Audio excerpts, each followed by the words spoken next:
La prisionera, fragmento, perteneciente a la obra de Marcel Proust, En busca del tiempo perdido. He dicho que Bergot no salía ya de casa, y cuando pasaba una hora levantado en su cuarto, la pasaba envuelto en chales, en mantas, en todo eso con que se tapa uno cuando tiene mucho frío o toma el tren.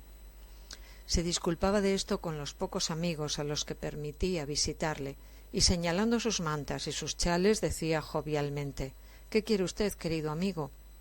Ya lo dijo Anaxágoras, la vida es un viaje». Así se iba enfriando progresivamente, pequeño planeta que ofrecía una imagen anticipada del grande cuando poco a poco se vaya retirando de la Tierra el calor y después con el calor la vida. Entonces se habrá acabado la resurrección, pues por mucho que brillen las obras de los hombres en las generaciones futuras, falta que haya hombres. Si ciertas especies de animales resisten más tiempo el frío invasor, cuando ya no haya hombres, y suponiendo que la gloria de Bergot dure hasta entonces, se extinguirá de pronto para siempre. No serán los últimos animales quienes la lean, pues es poco probable que, como los apóstoles en Pentecostés, puedan entender el lenguaje de los diversos pueblos humanos sin haberlo aprendido. En los meses que precedieron a su muerte, Bergot padecía insomnio, y lo que es peor, cuando se dormía tenía pesadillas, por lo cual, si se despertaba, evitaba volver a dormirse.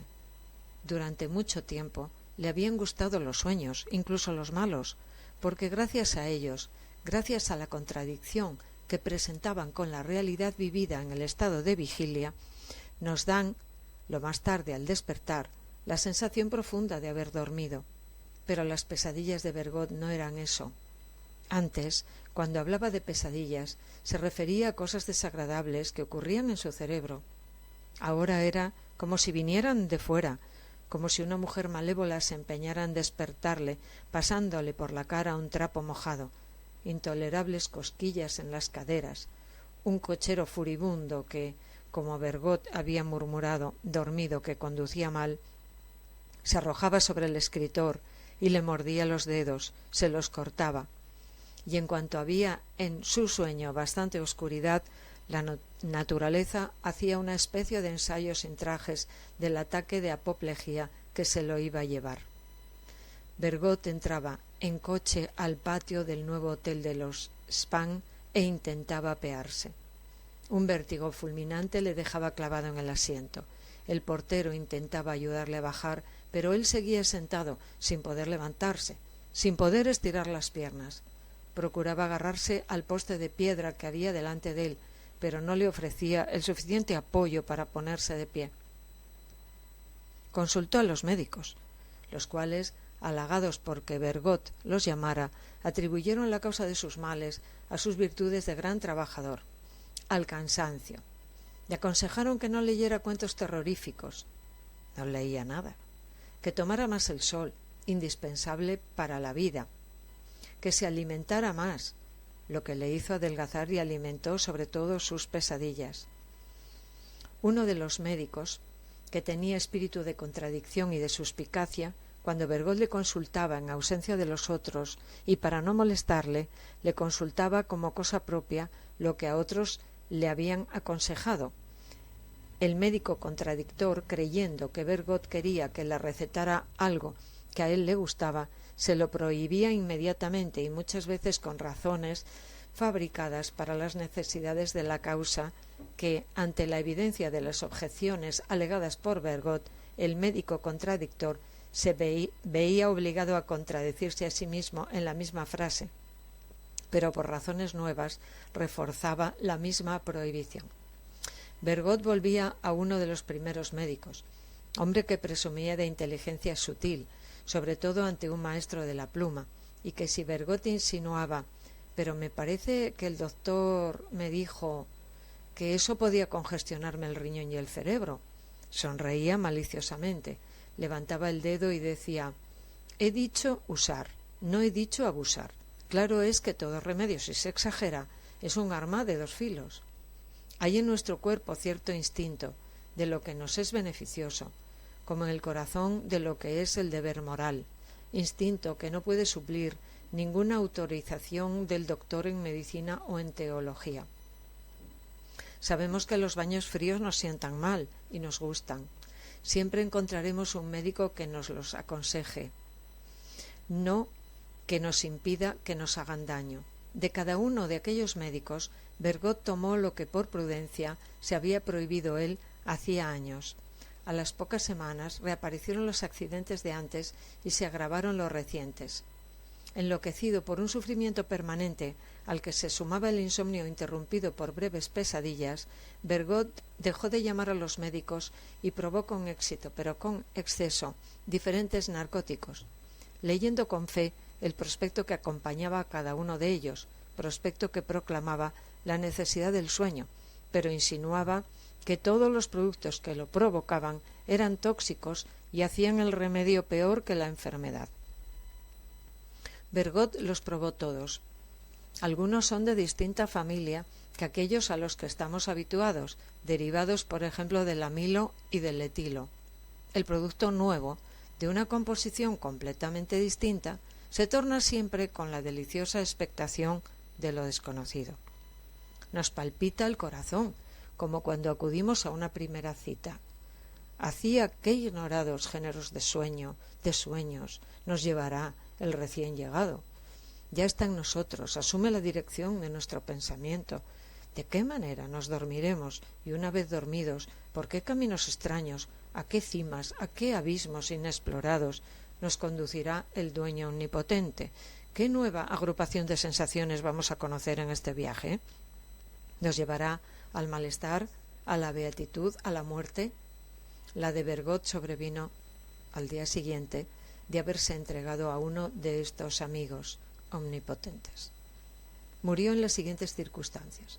Por una crisis de uremia bastante ligera, le habían prescrito el reposo, pero un crítico escribió que en la vista del Delft de Vermeer, prestada por el Museo de La Haya para una exposición holandesa, cuadro que Bergot adoraba y creía conocer muy bien, había un lienzo de pared amarilla, tan bien pintado que mirándolo solo era como una preciosa obra de arte china, de una belleza que se bastaba a sí misma. Bergot leyó esto, comió unas patatas y se fue a la exposición. En los primeros escalones que tuvo que subir le dio un vértigo. Pasó ante varios cuadros y sintió la impresión de la sequedad y de la inutilidad de un arte tan falso que no valía el aire y el sol de un palazzo de Venecia o de una simple casa a la orilla del mar.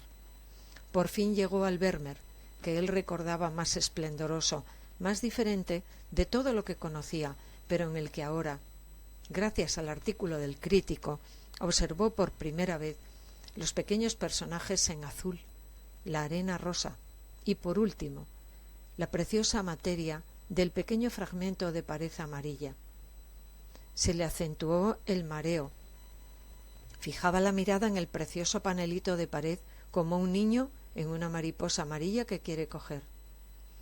Así debiera haber escrito yo, se decía. Mis últimos libros son demasiado secos. Tendría que haberles dado varias capas de color. Que mi frase fuera preciosa por ella misma, como ese pequeño panel amarillo. Mientras tanto, se daba cuenta de la gravedad de su mareo. Se le aparecía su propia vida en uno de los platillos de una balanza celestial, en el otro el fragmento de pared de un amarillo también pintado. Sentía que imprudentemente había dado la primera por el segundo, pero no quisiera, se dijo, ser el suceso del día en los periódicos de la tarde. Se repetía: detalle de pared amarilla con marquesina, detalle de pared amarilla. Y se derrumbó en un canapé circular. De la misma súbita manera dejó de pensar que estaba en juego su vida, y recobrando el optimismo se dijo: es una simple indigestión por esas patatas que no estaban bastante cocidas. No es nada. Sufrió otro golpe que le derribó. Rodó del canapé al suelo. Acudieron todos los visitantes y los guardianes. Estaba muerto. ¿Muerto para siempre? ¿Quién puede decirlo? Desde luego, los experimentos espiritistas no aportan la prueba de que el alma subsista, como tampoco la aportan los dogmas religiosos. Lo que puede decirse es que en nuestra vida ocurre todo, como si entráramos en ella con la carga de obligaciones contraídas en una vida anterior. En nuestras condiciones de vida en esta tierra no hay ninguna razón para que nos creamos obligados a hacer el bien, a ser delicados, incluso a ser corteses, ni para que el artista ateo se crea obligado a volver a empezar 20 veces un pasaje para suscitar una admiración que importará poco a su cuerpo comido por los gusanos, como el detalle de pared amarilla que con tanta ciencia y tanto refinamiento pintó un artista desconocido para siempre, identificado apenas bajo el nombre de Vermeer. Todas estas obligaciones que no tienen su sanción en la vida presente parecen pertenecer a otro mundo, a un mundo fundado en la bondad, en el escrúpulo, en el sacrificio, a un mundo por completo diferente de este y del que salimos para nacer en esta tierra, antes quizá de retornar a vivir bajo el imperio de esas leyes desconocidas a las que hemos obedecido porque llevábamos su enseñanza en nosotros, sin saber quién las había dictado. Esas leyes a las que nos acerca todo trabajo profundo de la inteligencia y que sólo son invisibles para los tontos. De suerte que la idea de que Bergot no había muerto para siempre no es inverosímil.